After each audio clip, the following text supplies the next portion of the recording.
to episode 308. Not quite 309, sure. I just checked. It is 309. Thank you, Joe, the tech guy. So anyway, episode 309, the Iron Fist and the Velvet Glove podcast, where we talk about news and politics and sex and religion. I, of course, am Trevor, a.k.a. the Iron Fist. With me, with a new microphone that she gathered today, and the sound's great, the video's great. Shay, welcome back again.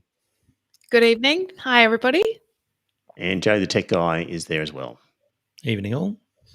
So if you're joining us in the chat room, say hello so that we know you're there, and we'll try and get to your comments. We don't have a whole heap of topics that I normally have, so we'll probably be looking for some comments from the chat room. So by all means, make a comment, say hello. It'd be great.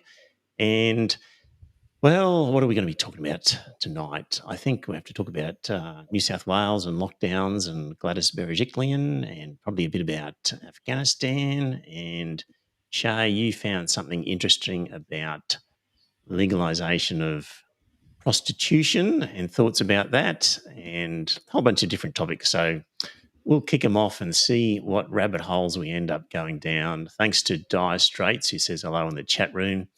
And, well, Shay, got any friends in New South Wales, in Sydney? Do you have any friends there bemoaning their situation? I have a bunch of cousins in Newcastle, and I have a couple in Revesby. Mm-hmm. So, yeah, they're unhappy. My cousins in Newcastle were planning to this is the third time they've rescheduled their wedding. So that's been just canned as well because it was going to happen in Brisbane. And do you think they're bitter about, I mean, anecdote isn't, a number of anecdotes isn't, the plural of anecdote isn't data, but we'll do it anyway. Your friends, are they like so pissed with Berejiklian that they can't wait to vote her out next time? Or is it, I don't think it's connected. Personal? No, right. No, I don't think it's connected.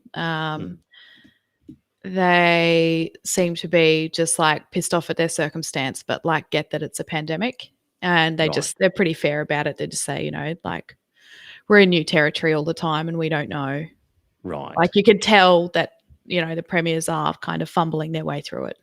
Yes. So, and that's what I find with anecdotally with Australians, they are quite gracious. Mm-hmm. Yeah. I'm not. I was listening to the health report today.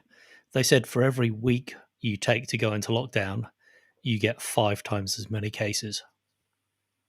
For every week you go into lockdown, that you don't go into lockdown. Yeah. Right. Yeah, you get 5. Okay. Yep. That wouldn't surprise me. And that was before Delta. Mm. Look, at one level, I could be sympathetic for any political leader that some of this happens beyond your control and you can be just unlucky. But in the case of Berejiklian, she really annoyed me with her comments in relation to Dictator Dan, and she was so cocky about how different they were in New South Wales. So my son sent me a link to a YouTube video which goes for about 7 minutes, and I've condensed it down to about 2 minutes, which is sort of highlights the hypocrisy of Gladys. So I'm going to play that. It's going to go for 2 minutes and 11 seconds, and have a listen to this. New South Wales is the gold standard. New South Wales is the gold standard. I'm very proud every time the Prime Minister regards New South Wales as a gold standard. I fear for Victoria and I worry about what their government may do. And we made sure that we had the systems in place to be able to weather whatever came our way so that we would never go into lockdown again. From 6 p.m. today, lockdown, So that we would never go into lockdown again. Greater Sydney will be in lockdown for a further 4 weeks till the 28th of August. So I talked about good management being critical during a crisis, but so is trust. And we trusted our public. We trusted our community when we gave them advice to do the right thing. The crowd grew so fast with hardly a mask in sight. Onwards they marched from Broadway to Town Hall. Once at Town Hall, they took every vantage spot. From high above, the numbers were staggering. And in New South Wales, we didn't make up lists of who was an essential worker.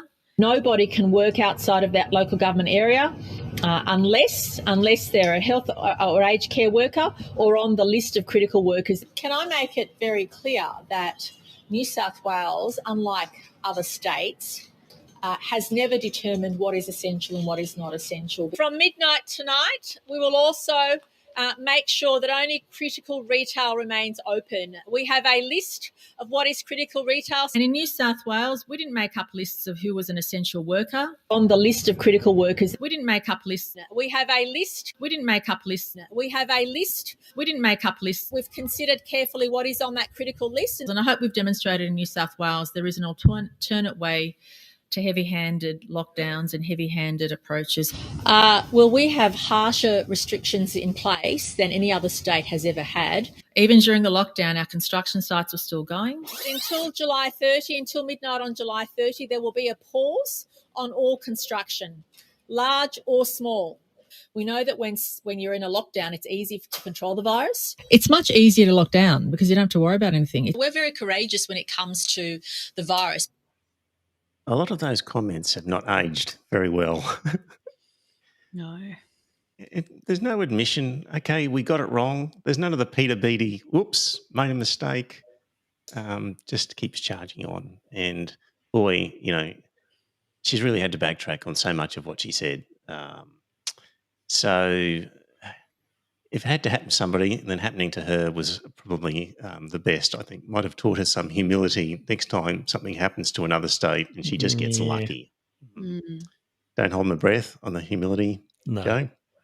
There was also the clip of her being asked if she realised now she felt how the other states felt when she refused earlier on to give them vaccines when Victoria was in a similar state. Yep. And she couldn't understand that her asking for vaccines now was a bit two-faced. Yes, indeed.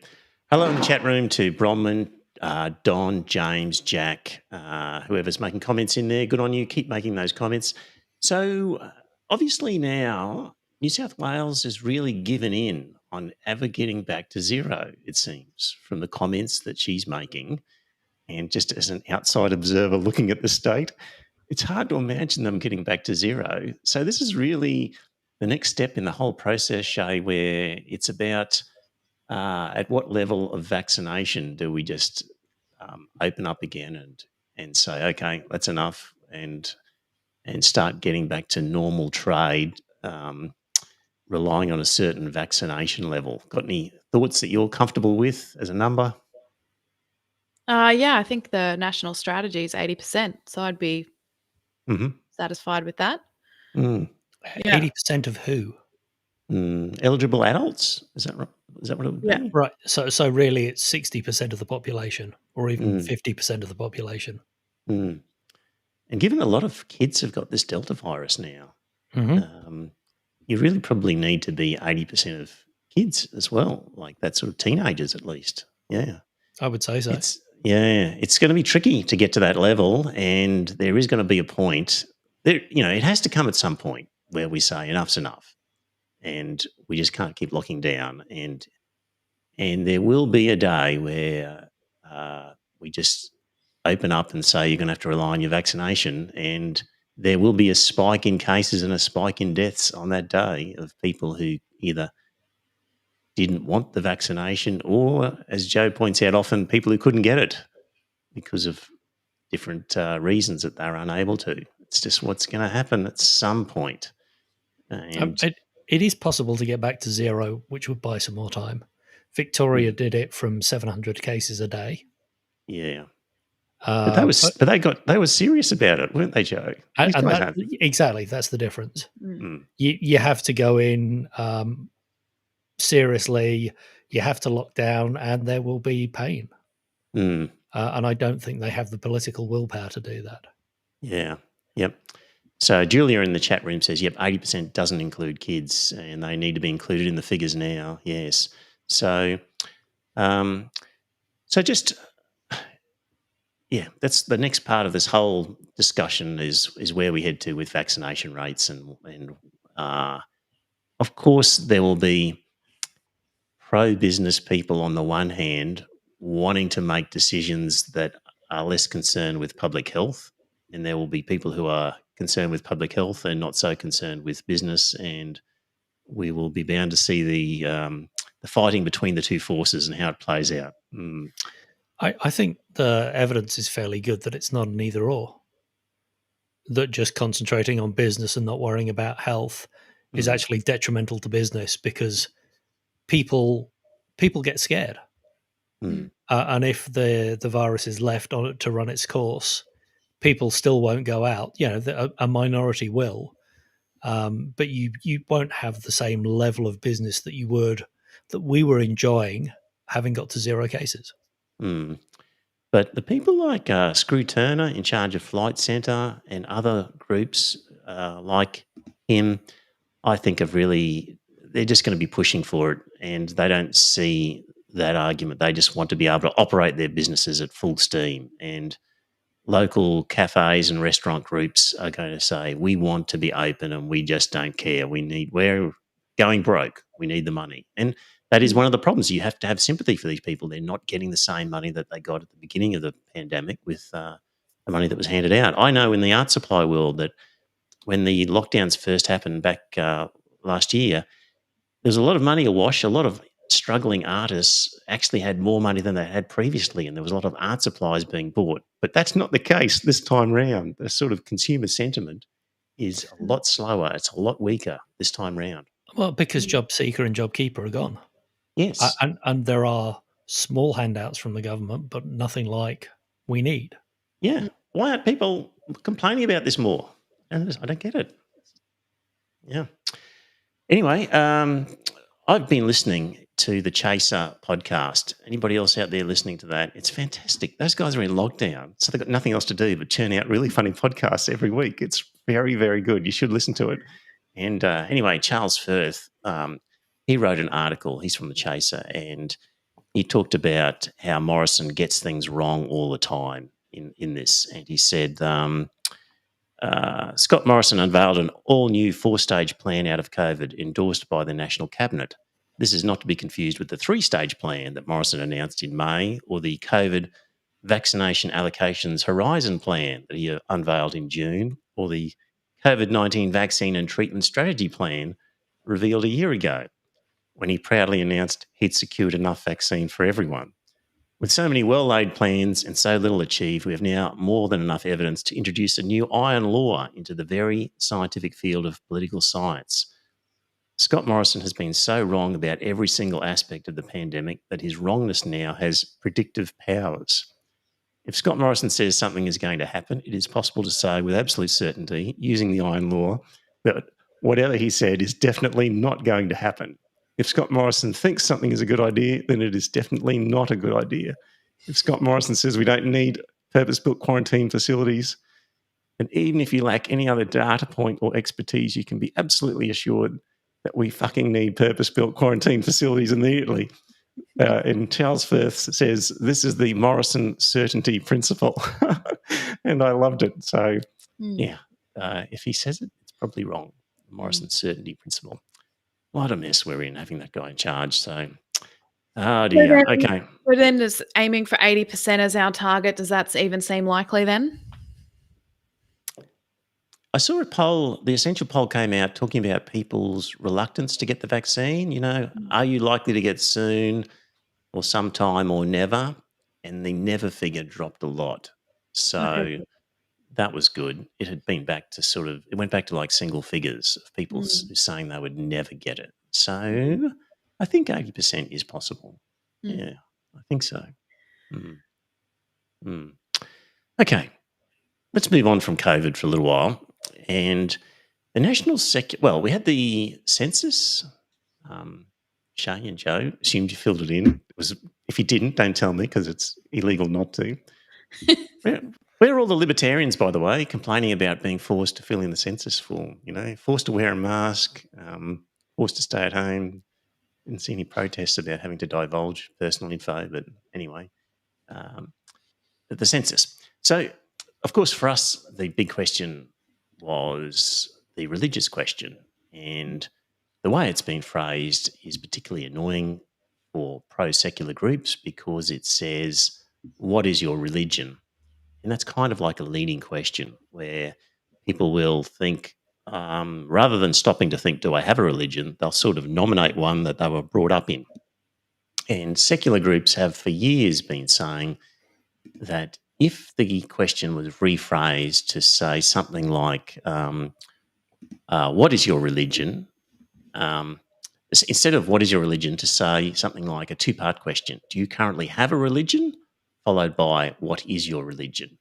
And the thinking was that that would give a more accurate result. So I actually mentioned this to the National Secular Lobby a couple of months ago and said, you guys should conduct a proper poll where you question people, two different groups with the way the census is currently structured and with a question in a two-part, and see what difference you get. And then you'll have proof to say to the ABS that there is a real problem here, because they've been making representations to the Australian Bureau of Statistics who are basically ignoring them and saying we don't see a problem with the question. So this is an exercise in trying to provide proof. So they went to essential poll. So where we often in this podcast talk about the essential poll in terms of people's opinions about lockdowns and who they're going to vote for and stuff. So Essential are a really reputable organisation, and they did it over two different polls. So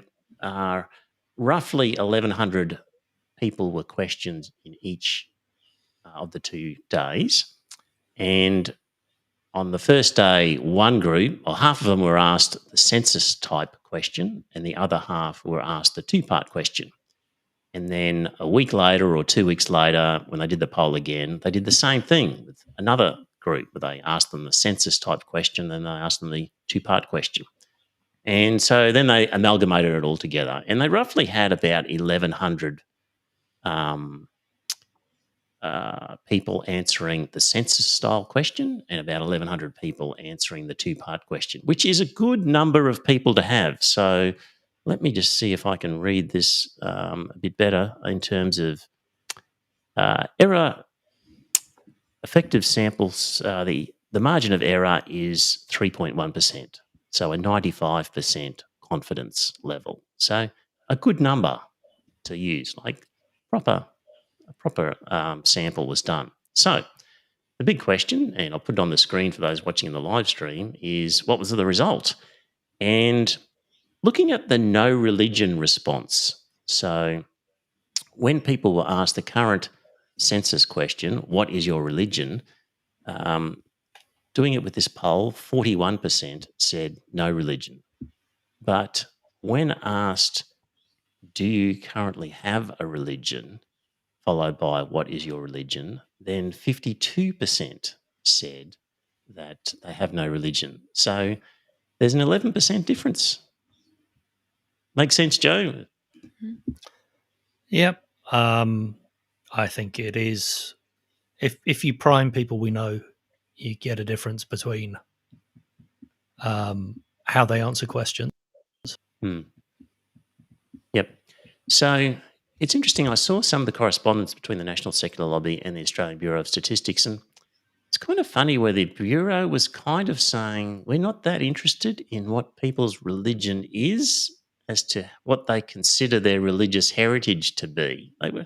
It's a very funny sort of response from the Australian Bureau of Statistics about what they thought they were looking for. So anyway, good job by the National Secular Lobby to get that done, and that'll give them plenty of ammunition over the years to lobby and suggest to the statisticians that they should stop asking leading questions. What else was in there? If you basically then look at a two-part question and look at the figures, the most popular religion would be Catholic, which would be 16%, and then the next would be Anglicans, 8%. And then it really drops away. Uniting Church, 3%, Islam, Buddhism, Presbyterian, Hinduism, 2%, Greek Orthodox, 1%, Baptist, 1%, other, 5%. So Catholics at 16%. Only 16% of our population, but when you think of all of the Catholic education facilities, hospitals, it's amazing. Amazing number of institutions that are Catholic, given the low representation in our community.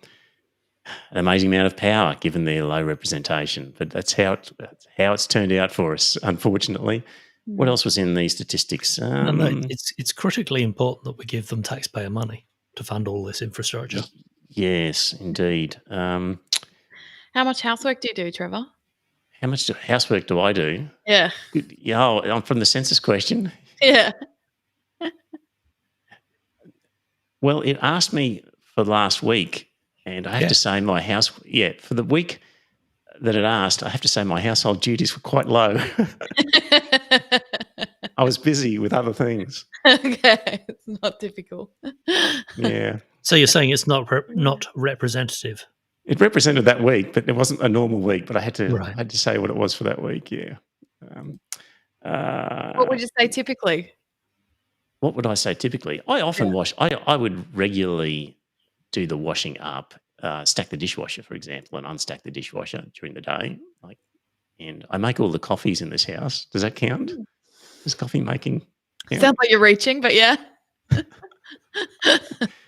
What about you, Joe? I used to. How's this? I used to have to mow the lawn. So I was in charge of the lawn and my wife was in charge of the gardening. And what I did was I managed to convince her that we should rip up the lawn, replace it with a garden. I haven't fired up. It was. So now I only... You do realise she listens to the podcast, though. So now I only have to mow the footpath. I only have to mow the footpath. I don't really care about it. Very good. Other household duties? No. Well, actually, no. So I would usually put my mother's washing on and hang my mother's washing out. So there you go. That's something I do. Do a lot of caring for her. Minutes. Oh, okay. I put me down for carer activities as well. So with her, taking her shopping, taking her to the doctors. Yes. Things like those. So put me down for that. Look, fairly modern, I'd like to think. Yeah. Okay, look, I got enough of an inquisition from Justice Burns last week. I don't need one from you, Shane.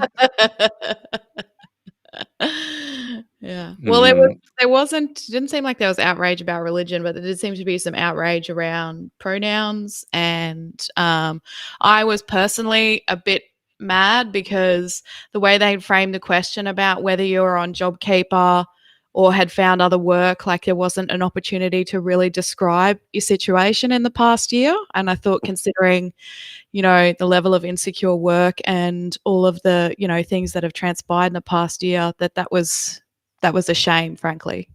Right. Yeah. The other odd one there was a question asking if you'd been a member of the Defence Force. Oh. And that one. Yeah. And really, shouldn't they have that information? Shouldn't there be? So. Yes.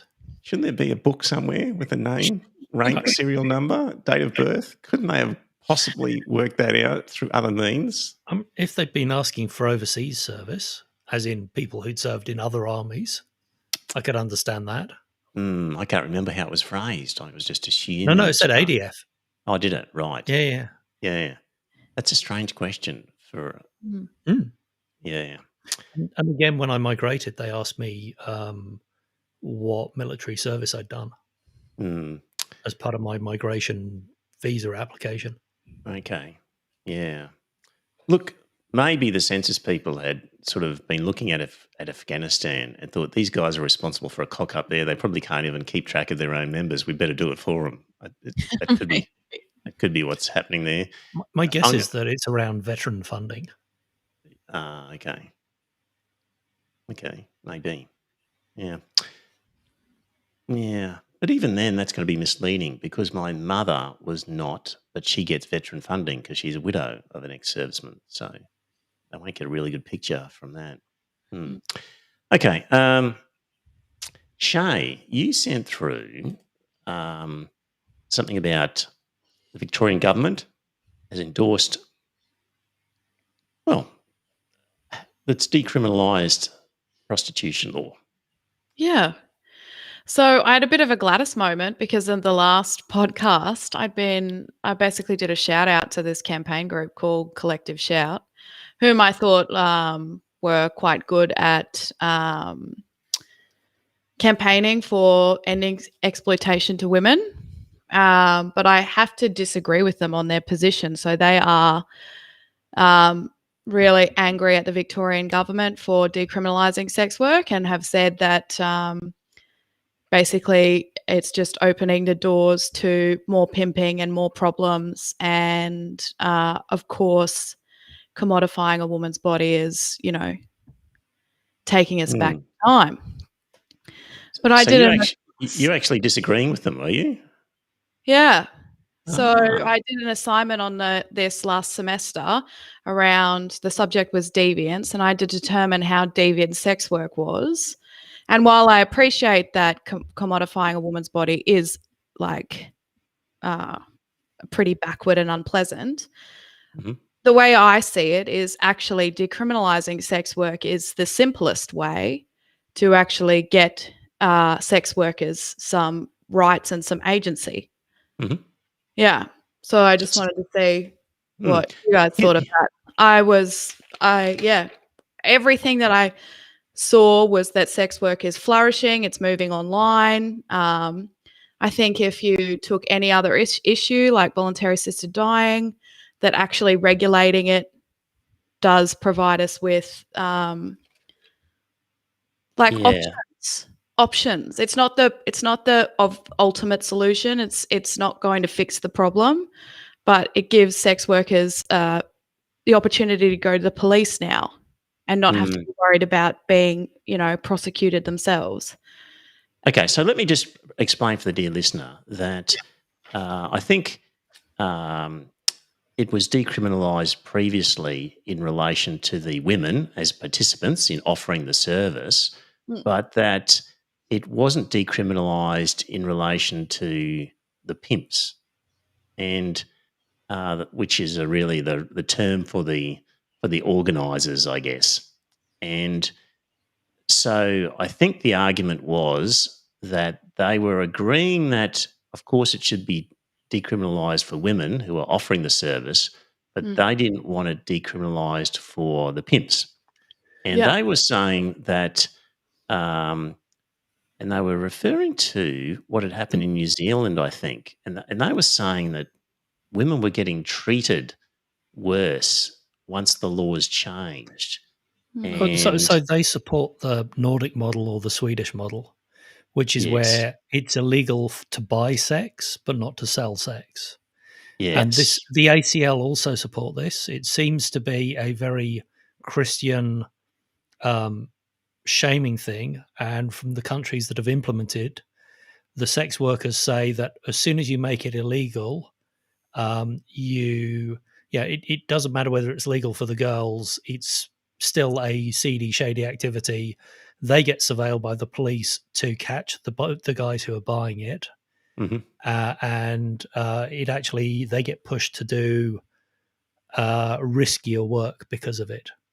One of these women said when the law changed and it decriminalised the other participants, she said, I'd never heard someone say, I paid for your body and I can do what I want until decriminalisation. And one of the other, their submission to the review was, we amplified the voices of sex trade survivors who had worked both prior to and after decriminalisation was implemented in New Zealand. These women described worse conditions for prostituted women who had less power to negotiate but none of the rights of an employee. They said decriminalising the purchase of sex emboldened the misogynist men who paid to use them, and that it increased their sense of entitlement and led to greater violence against them. Now, remember that, what's their name again? Collective Shout. Collective Shout. Yes. It is run by some very committed Catholics. It seems to be a Catholic lobby group, and we know how they misrepresent the data. Yes. Is that right? It's run by a bunch of Catholics. Look up the Our Board. Oh, it says at the bottom that they're non-political of their website. They're non-political and non-religious. Well, their CEO is definitely a committed Catholic who is all about what was it, right to life or whatever they call themselves, forced Right. birth, basically. Sneaky. Oh yeah. It seems to be Catholic law. The fact that the ACL support decriminalisation, the Nordic model, the same as these guys do, Right. and the fact that they slate Fiona Patten Yes. as being a member of the porn lobby rather than as a former sex worker. Yes. So Fiona Patten, who actually introduced the bill, knows of and has many friends who still are what it's like to do sex work. That's interesting. Yeah. That is interesting, isn't it? There you go. There we go. Collective shout, not to be trusted, it seems. Yeah. Because I just thought, because even some of the comments on the thing was just like, go and see what's happening in Germany. And Germany's decriminalized sex work and it seems fine. And I checked the legislation provided by the Victorian government, and it seems very sensible. I don't think they're just letting pimps wild. Well, there you go. Your instincts were right, Shay.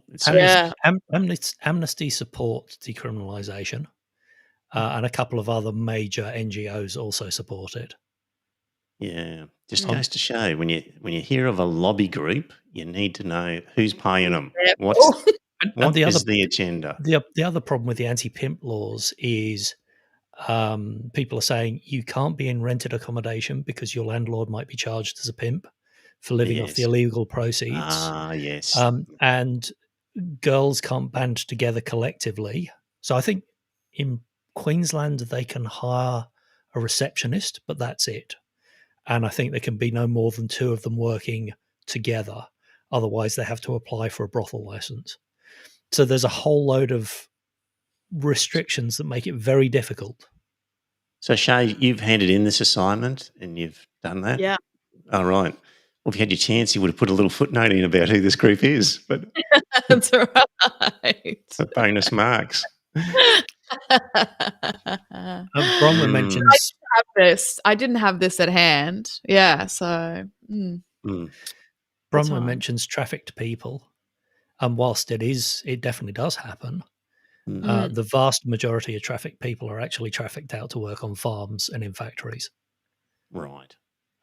Because despite all the, oh my God, we need to save the trafficked people, it tends to be a moralistic, religious argument. Because if you actually look at the people who deal with trafficked and enslaved people, the vast majority of it is domestic work, quite often families bringing people over from India. Right, yeah. Or China are the two big places. Factories and farms are the places where people are mistreated. And I think it's something like 90% of people are in that. Interesting. So there we go. That was a good one, Joe, to find the background of those guys. Let's have we couldn't possibly pass by this week without referring to what's happened in Afghanistan and those scenes of the aeroplanes leaving the airport with people literally hanging on to the bits and whatever they could on the outside of the plane and then falling off, mid-air and plummeting to the ground. People sharing the video, and it's like, I don't need to see the video, thank you very much. Yeah. So amazing scenes. And, the thing that strikes me with all of this is nobody's looked at any of the modern history as to why this country is in the mess it's in to start with and how it got to this situation. And, why is America... Well, isn't it terrible America's leaving and the Taliban are going to come in? Sorry, it all went wrong at the Khyber Pass, I think. Right. Okay. Want to elaborate, or? Oh, sorry. Britain, when it owned India, was taking over neighbouring countries and came up and tried to invade Afghanistan. Yes. And got bogged down back then. Yes. And Western incursions into Afghanistan have been going on ever since then. Yeah. I mean, people look at these countries and go, they'll see the Taliban and they'll go, what is it with these countries? Bunch of savages? Why can't they just get their act together?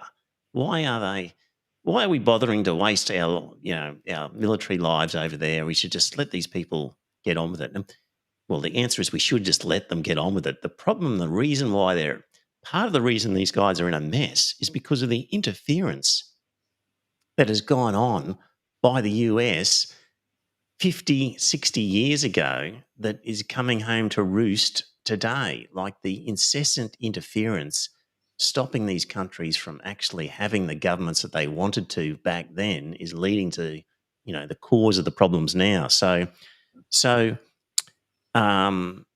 just a little recap on some Middle Eastern history. And so, and sort of Afghanistan is tied up with Iran in many ways. And to understand Afghanistan, a little bit of understanding of Iran is sort of required here. So back in 1953, Iran had duly elected Mossadegh. And by all accounts, he was a decent man who looked at the oil revenue that British Petroleum was taking out of the country. And they were basically paying a peppercorn rent and taking all of the profits from oil, and it was leaving Iran. And he said, you can't do that. We've got to renegotiate this contract. It's just simply not fair. And even America said to the British, hey, of course that's an unfair deal. You just can't let that continue.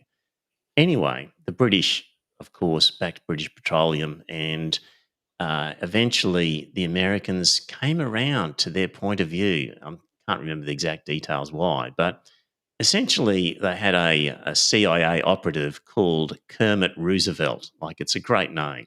Kermit, as in Kermit the Frog, and Roosevelt, as in the president, distantly related. And he almost single-handedly engineered the coup that overthrew Mossadegh. And he hired thugs to walk the streets, and he hired people to do a propaganda campaign. And the duly elected leftish wing government of Mossadegh was overthrown, and in its place was the Shah of Iran. And what happened with the Shah was that he at times tried to sort of modernize the country to some extent, but he came up with the problem where he was clashing with the Islamists. So the Ayatollah Khomeini was exiled by the Shah for 14 years. And the Ayatollah basically created this new force in politics, which was Islamic political activity. Up until then, America only had one enemy, and that was communism. But by interfering in Iran and refusing to help the left, they enabled what became this Islamic political force. So that didn't exist without American interference in Iran in the first place. And of course, there was a revolution, and the Islamists won. And that was a watershed moment where political Islam became a force for the first time in the world. So that was back in 1979 that overthrow happened by the Ayatollah.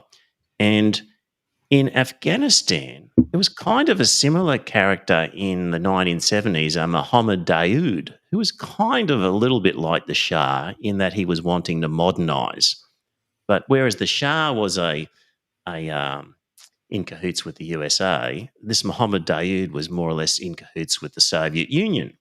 And he was worried about urban communists and also this growing Islamist movement in his country. So he basically started killing people and routing through different elitist groups. And the Islamists fled and they went to Pakistan, where they were welcomed with open arms. And it ended up then there was some communists, Taraki and Amin, who took over. And they had a thing called the People's Democratic Party of Afghanistan, which was a left, communist, Soviet sympathizing group who specifically were extremely secular. Like they banned people attending mosques. They told men they had to shave their beards. They had, policies about empowering women in education. When people are looking at Afghanistan today and going, oh, it's terrible what's going to happen with this Islamist force, the Taliban now, and what's going to happen to women. Well, way back, in the late 70s, there was a group who was trying to secularize the country, but because they were allied with the Soviets, the Americans wanted nothing to do with them. Anyway, what happened was that the Soviets became worried about the guy who was in charge. They thought he was starting to side up with the USA. The Soviets executed him. A different guy took over.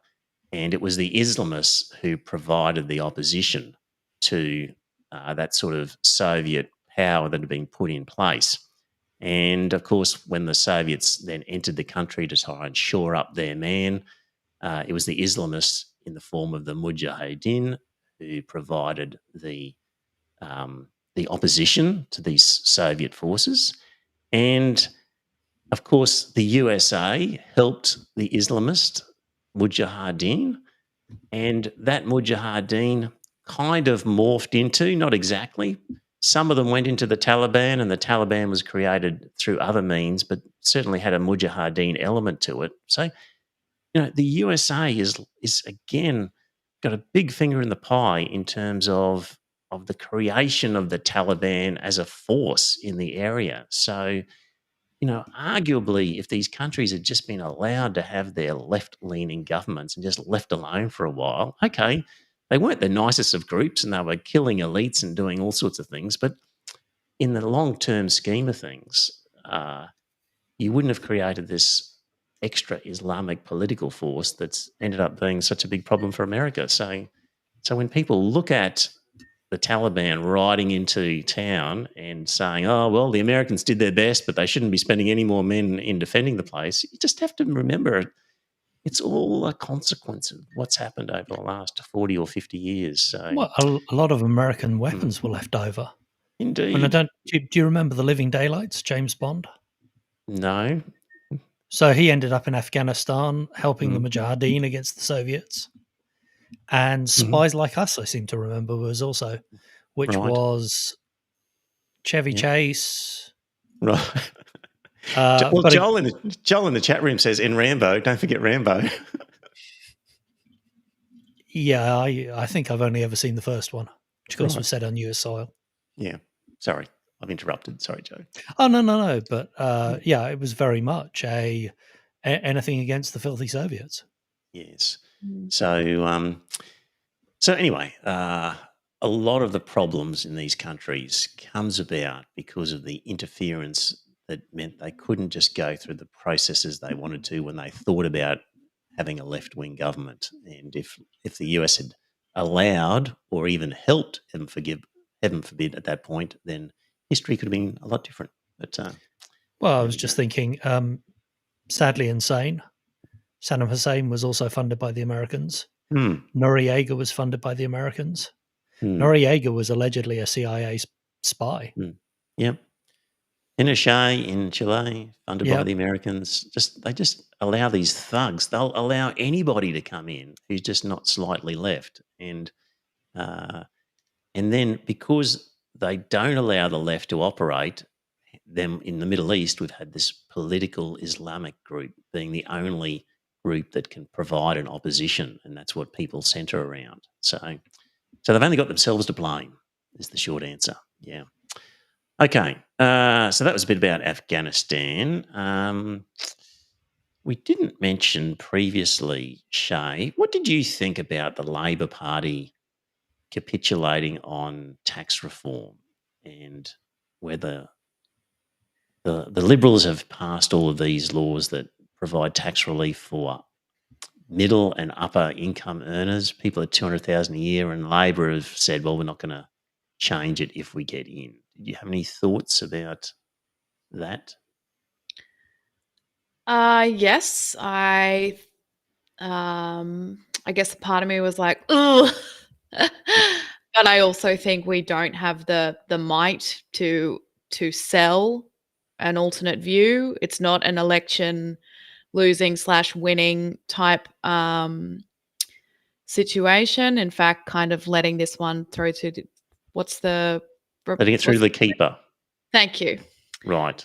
I guess what I'm saying is it's 2 seats. We have to win 2 seats, maybe 3, to get a majority in federal government. So we have to balance our fights around that. Mm-hmm. I tolerate Albo, but I really hate these guys. And that seems to be like the game we're playing. And I'm at a point now where I just kind of have to like trust the strategy and hope they know more about it than me. See, we need 3-word slogans. Hey? Yeah, jobs and growth. So Labor needs a 3-word slogan that they just keep repeating over and over, whether it makes sense or not. And eventually they'll get the votes. Yeah, I so think basically the messaging that they're going to stay with is what Labor can be counted on, has a reputation for being counted on, is health and infrastructure. And that's what they're going to look at, and that's what they're going to sell. And people will, buy that because they do have a reputation for that. They have the state Labor premiers who've done just this, provided infrastructure, done health. So it's a vote loser to try and to go into the election saying we're going to get rid of those concessions and we're going to put them back on the tax brackets they were on before. It would be a vote loser. And we can't afford to risk and let them have something. Don't give them any ammunition, small target sort of strategy. Right. Make sure you don't make core promises. Yes. Just non-core promises. Yeah. Because if you say we are incapable of selling anything, therefore we won't even try, is kind of the admission, isn't it? But it is. But I've got this article from Crikey which says that if you look at Labor's internal review of its loss at the last election, when Shorten lost, and the review was led by Craig Emerson and former South Australian Premier Jay Weatherall. And, for example, it didn't single out negative gearing alone for losing. It found they were, let me just see here. I'm wondering if this is to do with negative gearing, and I might have got the wrong one here. Well, here's the argument of what they found in this report was it wasn't the fact that Labor had proposed taxes on people that cost them votes. It was that Labor, using the money that it got from the tax cuts or from the introduction of these taxes, that generated a revenue for Labor. And Labor said, we're going to use that money and spend it on A, B, C, D, E, F, G, H, I, J, K items.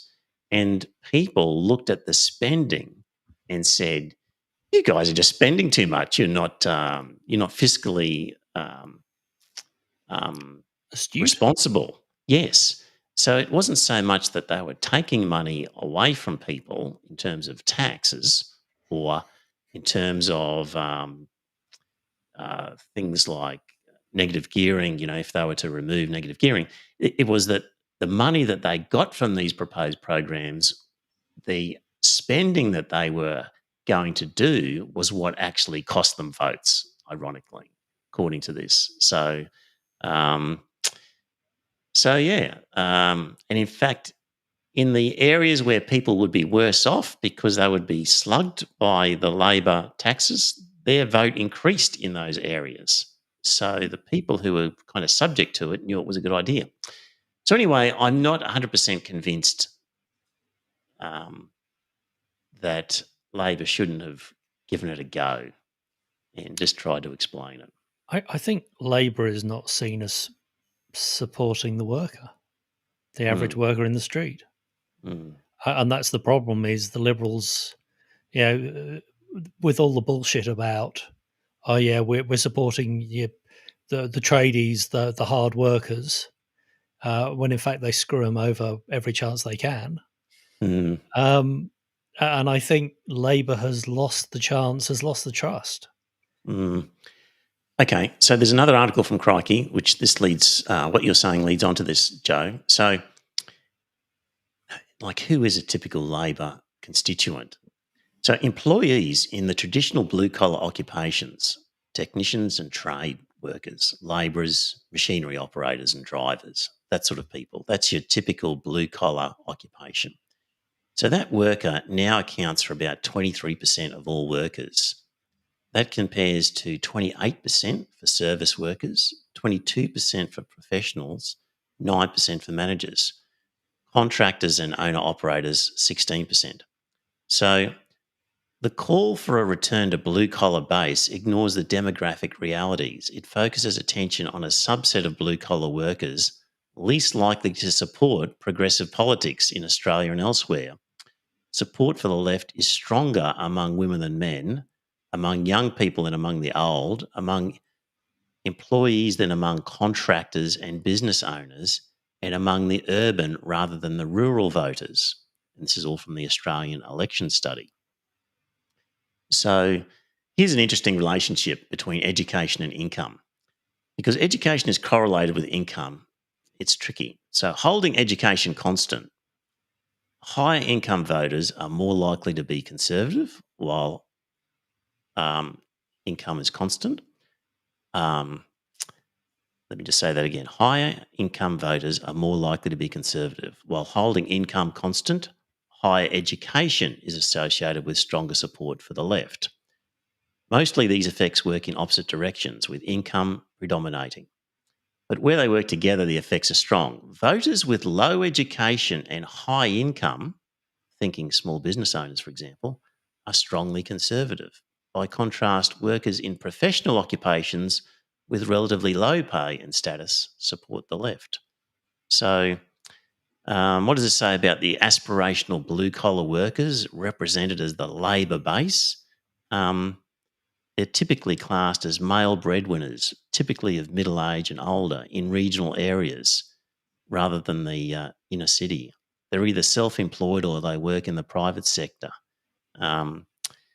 The word aspirational is code for high incomes and a focus on less progressive taxes. In every respect, these characteristics are those associated with the Conservative parties. So, what kind of worker would you represent? Would represent the archetypal member of the Labor base?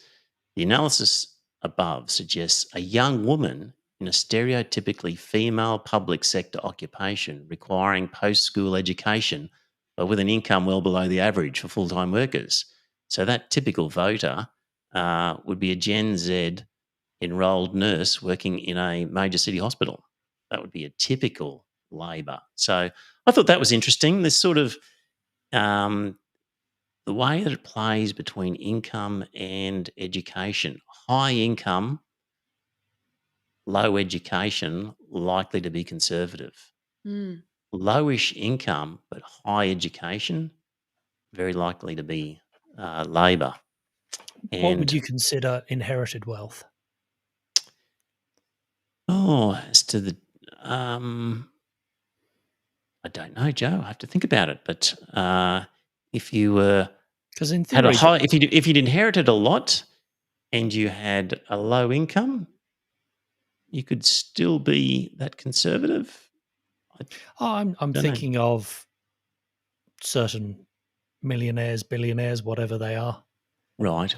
Who son of the Turnbulls, for example? Is that what you're thinking of? Like, well, I was thinking more in terms of mining wealth, right?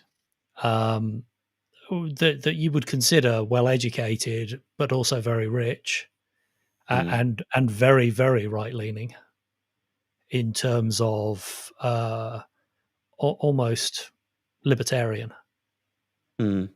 Talking about bringing in skilled workers, cheap labor, almost because it suits their business interests. Absolutely. Yes. So I'd say I think the biggest left vote are the middle class. Yes, particularly according to this, it would be an educated middle Yeah. class, as opposed to the middle class of a tradie or a small business person Small business, yeah, I would would agree, tend not to be be. more conservative. Yep. So, yeah, I think that's I think that's a useful analogy. The way it's sort of saying that the well-educated professional people in the say the law, nursing, range of just teaching. They're on an okayish wage, but they're not particularly wealthy by any means. But they're well educated. That's your Labor voter there, and your blue collar regional guy, maybe running a small business, less educated, might be on a similar income level, but less likely to be conservative. So I think the Labor Party has real issues. There's obviously this change has occurred in our politics from the 60s and 70s as to easily identifying who they're pitching at. And that was the genius of John Howard in that he managed to grab those tradies and convince them that he was that they shouldn't be Labor, that they were small business people, and that they would really be better off voting for the Liberals. That was the sort of the turning point and the genius of Howard. But to be fair, that sort of has happened around the world. That's not just in Australia. That's a phenomenon around the world, the US in particular. Well, union membership has definitely dropped off. Yes. And I think there are a lot of clerical workers who could well be served by a union.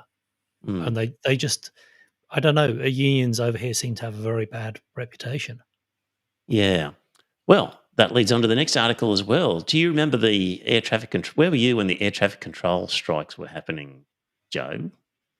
Probably in the UK. Right. I won't ask you, Shay. You probably weren't in 1981. What were you doing, Shay? 81, yeah. I was still at primary school. Okay. There you go. So I can remember it. I was just sort of finishing university, and I can actually remember I was an article clerk at law firm, and one of the lawyers needed to go to Cairns, and because of the strikes, she had to get in some RAAF troop carrier type aeroplane and be strapped on in a Hercules to get up to Cairns because they were running the flights because of the air traffic control strikes at the time. So it used to be a thing, Shay, that around holiday times, the air traffic controllers would go on strike and demand pay increases. And they would always do it around that time because it was when people really wanted to use them and go away on a holiday. And so they were particularly well known as a well-paid group, the air traffic controllers. So I've got a link to an article here that the murder of the middle class in the US began 40 years ago this week, which was on the August the 5th, 1981, when President Ronald Reagan fired 11,345 air traffic controllers who were on strike at the time. Can you imagine it? 11,345 of them sacked. And they were, like the Australian version, very militant and strong. And he barred them from ever working again. And by a few months later, the union in control of them had been broken, decertified, laid in ruins. And while Bill Clinton lifted Reagan's ban on strikers, fewer than 10% were ever rehired by the Federal Aviation Administration. So I know in Australia a very similar thing happened, and really most of them ended up having to work overseas because the Australian government employed a bunch of overseas air traffic controllers, and these guys had to end up going over to Dubai and places like that to get a job. So that was all 40 years ago. And this article is saying that was really a pivotal moment in labour relations around the world, that a really strong, powerful union just got crunched. And So up until that time, the previous 30 years, productivity in America had grown by 100%, and workers' pay during that time had grown by 100%. But after that time, um, productivity grew 4 times faster than what the pay has grown. So the link between productivity and worker pay uh, was broken. So, in terms of strikes, generally in the 30 years prior to that event, there were between 200 and 400 large scale strikes.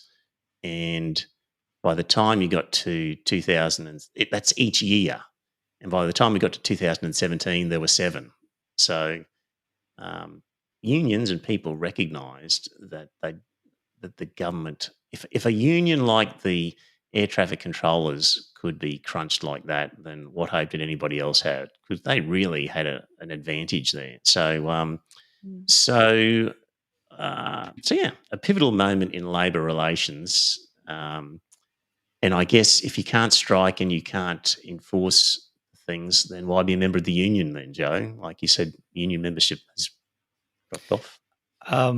The Game of Mates book talks about the neutering of the unions and argues that giving them super, what's the membership super? Where it's compulsory. owned by, no, not compulsory. Industry super. Industry super. Giving them control of the industry super has made them part of the establishment now, and they're less willing to upset the apple cart. Right. Because it affects their bottom line. Okay. Haven't they steadily had their powers whittled away, though? Like, I don't think you can actually strike in Australia, can you? And your protected action is somewhat limited. I don't know the exact details on striking, but I think you're right that it's not as nearly as easy as it used to be.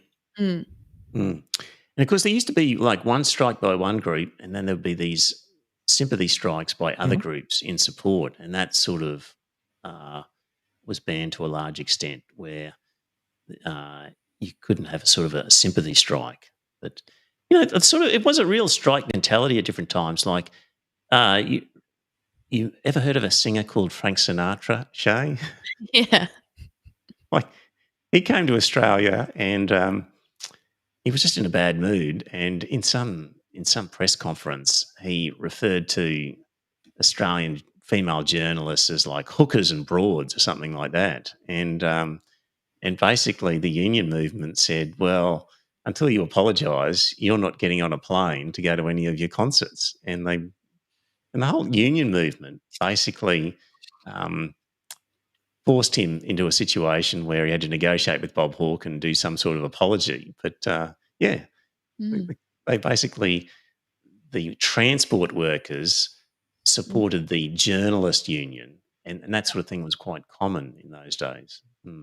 So the power's gone out of the system for the worker, that's for sure. Well, I remember Maggie and Kinnock in Parliament trading blows, especially about the miners.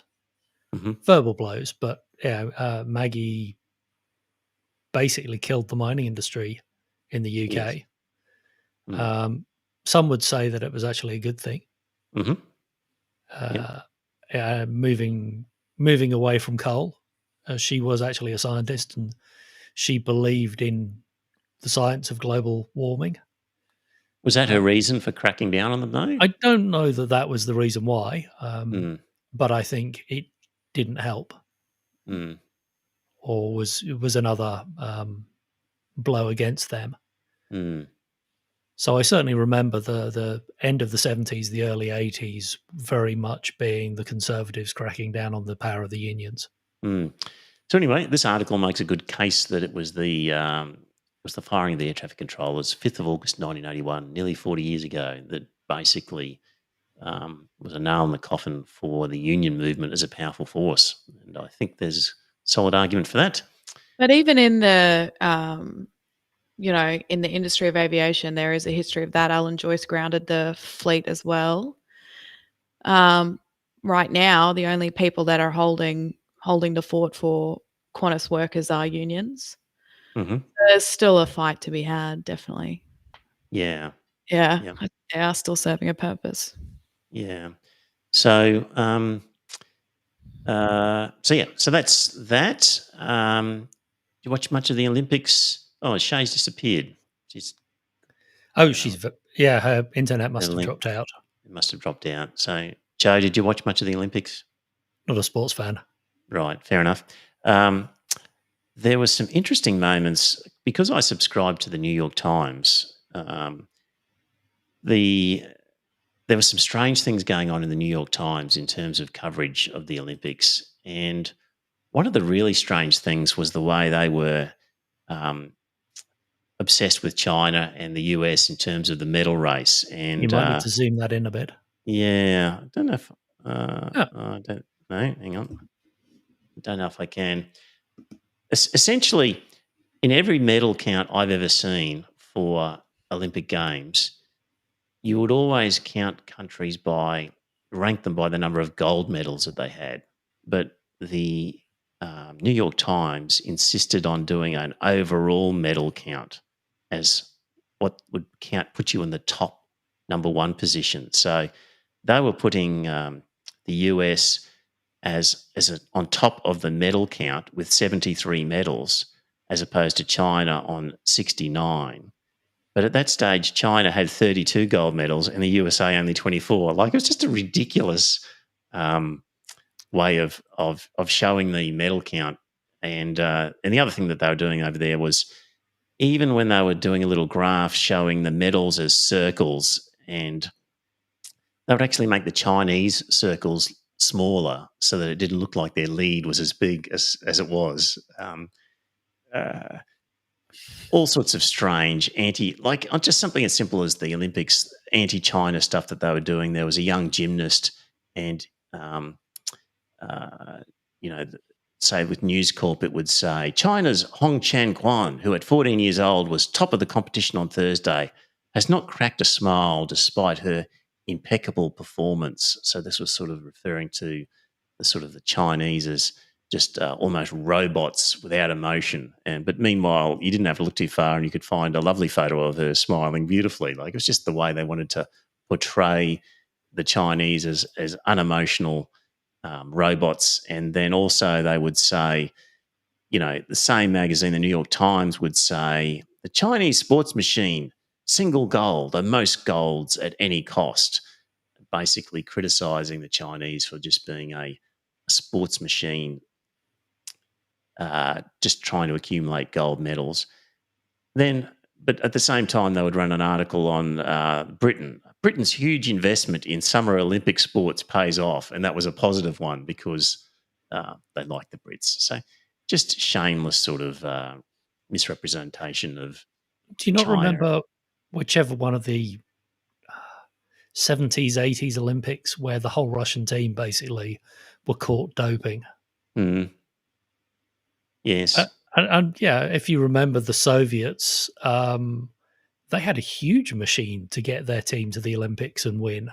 Yes. At all costs. Yes. Because they were all in the army. Yes, indeed. Yep. So, and they're obviously cheating, but it's just they just can't help themselves, the American press, in bagging China, even when it came to the Olympics. So that was that.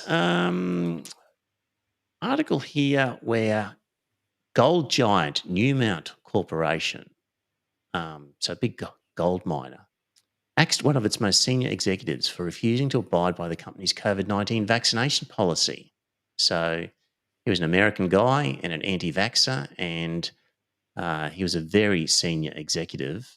And they said, well, if you're not going to get the vaccination, then you're sacked. Anybody disagree with that as a policy? Well, SPC did that as well. Who's SPC? The fruit cannery. Oh, okay. Yes, for all of their they said production line workers. If you come into the factory, I think it's not only production line workers. I think it was even visitors, contractors. You need to be vaccinated to come on site. Yep. Whereas so that'll be interesting. Telstra have said they're giving $200 to every employee who gets vaccinated. Right. So they've said, we're not going to mandate it, but here's some strong encouragement. Okay. And what if you've already been vaccinated? Do you still get the 200? Yeah, as long as you've got a vaccination certificate, they'll give that. Okay. Yeah. And they're keeping it open till the end of December because they said they recognise that there is a shortage of vaccines at the moment. Right. Okay. And obviously, this is what's happening in Europe with people wanting to get into clubs and festivals and things, having some proof. Wonder what they can create that's actually sort of Forged proof? Yes. Short of a government website where you could look somebody up, see a photograph of them. The second you have a document on the person's phone, it's forgeable. Yes. Have you heard about the forged COVID check-in app? Yes. Shay? No. Shay, have you heard? Okay. So for people who don't like the idea of letting the government know where they've been, they're actually able to get this app that looks like the COVID check-in app, and they will use it as they enter a premise and scan the QR code. And on the screen, it will come up with the normal, congratulations, Shay, you've checked in at XYZ bakery or supermarket or wherever you happen to be. It looks exactly like the real thing, but it's a fake app. So you could flash it to anybody there who wanted to check that you had been doing the right thing. But in fact, none of the data is going to the government. So that's what's going on out there in terms of fake check-in apps. Because they already, like some of the QAnon stuff I've been looking at, they've already had a look at how they're going to get around the vaccination thing as well. And it seemed pretty amateur to me, but obviously they've developed their skills since then. So that's a worry. Yeah. So be interesting to see how it happens. Like in Queensland, we can't even get our driver's license electronically. I've got to still carry a physical card. I know in New South Wales they can do it electronically. The problem is the government hasn't made a law that says it's illegal to ask for the information. Yes. And I believe the police have actually asked for COVID tracking information. Yeah. And this is the problem. If they were being serious about it, if they said this is purely for health reasons, there's no reason for them not to introduce a law that makes it illegal for those records to be used for anything else. And I understand the police always want assistance and lives are going to be saved, but we always draw a balance between the two. And I think this is one case where we have to say this database is not for mining. It's purely to be used for public health and nothing else. And that at least would restore some trust. Yes. Mark McGowan did it. Yeah. Yeah, he brought in because they leaked it to the press. The police used the data for catching a crook and it got leaked to the press. So Mark McGowan really swiftly just put in new laws to say only for health reasons you can't access it for any other. I think it's critically important that we do that. You're not going to assuage everybody, but I think a lot of people, it sends a sign that the government isn't willing to tolerate it. Hey, do you remember me talking about sort of part-time casual workers who are on regular shifts being treated as full-time workers and being entitled to the sort of Menulog driver or Deliveroo, was he? Yeah, there was the Deliveroo one, and there's also been some mining workers as well who. Right. So basically, if you had an employee who wasn't called a full-time employee, but basically was given the same shift every week, quite often Monday to Friday, 9 to 5, and really treated otherwise like a full-time employee, then there was a decision by the full court, the federal court, that said, okay, that sort of employee needs to be treated as a full-time employee and is therefore entitled to the same sick pay, the same superannuation, the same long service leave, etc. And And this is why I tell people, mamas, don't let your babies grow up to be lawyers, because a full court of the federal court says treat them like a full-time worker. Like, the guys that get into that position are not dummies. They've really thought really hard when they've made their decision. And then it goes to the High Court, and the High Court overturns it and says, no, you got that wrong. You got the law wrong. Like, it is so tough as a lawyer to try and work out with any confidence whether you're going to win or not. And it's just tough. Don't do it. Don't become a lawyer if you think about it. I think, historically workers had no rights, and the rights were brought in to protect the workers. And then suddenly we've gone, well, they're not really a worker. They're this special class of worker which gets no rights again. Yes. And so what's the point of having rights for any workers if now you have this class of workers who have no rights? Yes. If you can just get around it by saying, oh, you're an independent contractor or something like that, so we don't have to abide by all these rules. It just seems to be a loophole that needs to be closed. Yeah. So anyway, Labor Industrial Relations spokesman Tony Burke said the judgment's effect was limited as the government had teamed up with One Nation to pass changes that extinguished the rights of casual workers anyway. The good news, Shay, is that a Labor government will actually do something, it seems. It will overturn the government's scheme, ending the rorts and restoring rights to workers, according to Tony Burke. Yeah. There's something. They weren't scared on that one. They were happy to go to an election with that, not scared off. Secure work. That's all they're about, and good for them. Because can I make a just completely baseless assertion? It does seem to be a pattern of winning these industrial relation court cases and then losing them on appeal. It happened to Qantas with the mismanagement of JobKeeper. I went looking for other examples but ran out of time. And I just don't think, like, between the Fair Work Commission and some of the court systems that they really have any teeth. We have made wage theft illegal here in Queensland, and in my line of work, I regularly get follow-up calls around young workers who are still waiting on orders for their employers to pay them back in excess of like 18 grand, and that's from 2 years ago. So we have a wage theft law, but we still haven't worked out how to enforce it. And Fair Work Commission in the meantime is just like, when 18 grand, if you're 21, 18 grand is a huge amount of money. Yeah. Right? Yeah. You can buy a lot of avocado on toast with that. So much avocado toast. Yeah. So anyway, that's my little rant. This is one of my things I get most ragey about. Yep, good point. In the chat room. Is there anything stopping them standing outside with a sandwich board going, this person was found to have stolen 18,000 in wages off me? Well.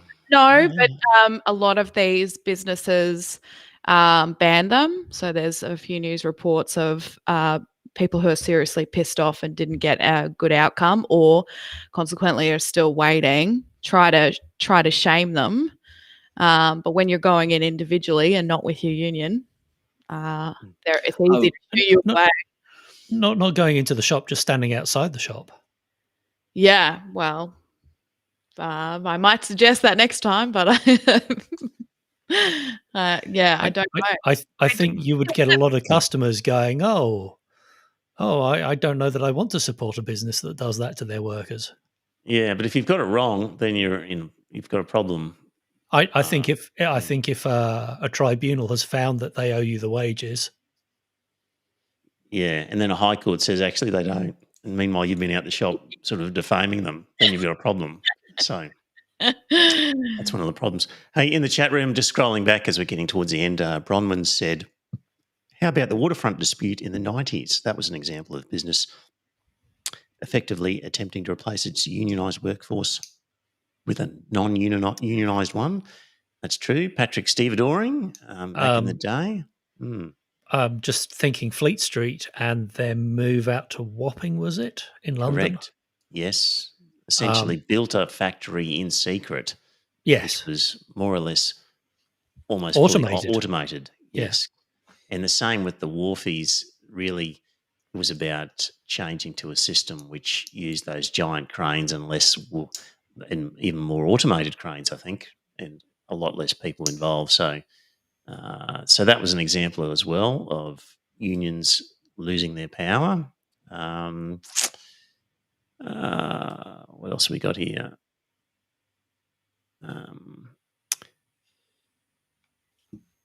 Can't go through all the comments, but thank you for your comments in the chat room.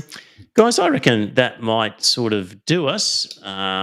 Shay, you'll be in danger of the Shark Tank if Lennon Hardbottom finds out that we've finished 9 minutes early. But I think it can be excused given my workload. Now, next week, COVID lockdowns permitting, I'm going to be in Cairns. And so if I've managed to pre-record something, I will upload it. But there's a good chance there won't be anything. I don't know, dear listener. So I don't know if there'll be a show next week, but there'll definitely be something the week after. So yeah, not sure. If you want us to talk about something, send through some suggestions. Actually, next week I'm supposed to be doing. It would be normally an interview or a book review type thing anyway. So you guys, I'll see you in 2 weeks' time, whatever happens next week. And dear listener, if there's not a show next week, it's just because I'm relaxing on a beach somewhere off Cairns, and Mrs. Fist and I are enjoying It's ourselves. a hard life, isn't it? Yes, indeed. And City Siders. Yeah, lockdowns permitting. All right. Well, thank you in the chat room. Thank you for the people who sent support about our strange things that I've been up to lately. We won't know a result on that for a few weeks, most likely. On the whole satanic thing, we'll see. How much notice do you get when he's ready to reveal the judgment? I have no idea. Okay. So many of these things about this whole thing, I have no idea. So I actually sent them an email today to the associate saying, I'm not going to be around during this period. If a decision comes out and you're expecting me there, I'm sorry, I won't be there. I'm apologising in advance. So I don't know, Joe. It depends, because if, for example, he decides in our favour on the declaration, then his judgment will be relatively short and easy.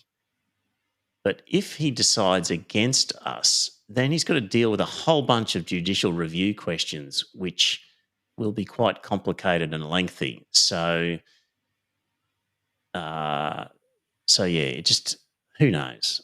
Who knows? I don't know. I've sort of... It was not how long is it going to take him, but just are they going to warn you 2 days in advance? Yeah, that I don't even know. Okay. Yeah, so I'll let you know as soon as I know something. Okay, dear listener, we're out of here. Thanks in the chat room for watching, and maybe next week, if not, definitely 2 weeks' time. Talk to you then. Bye for now. Bye. And it's a good night from him.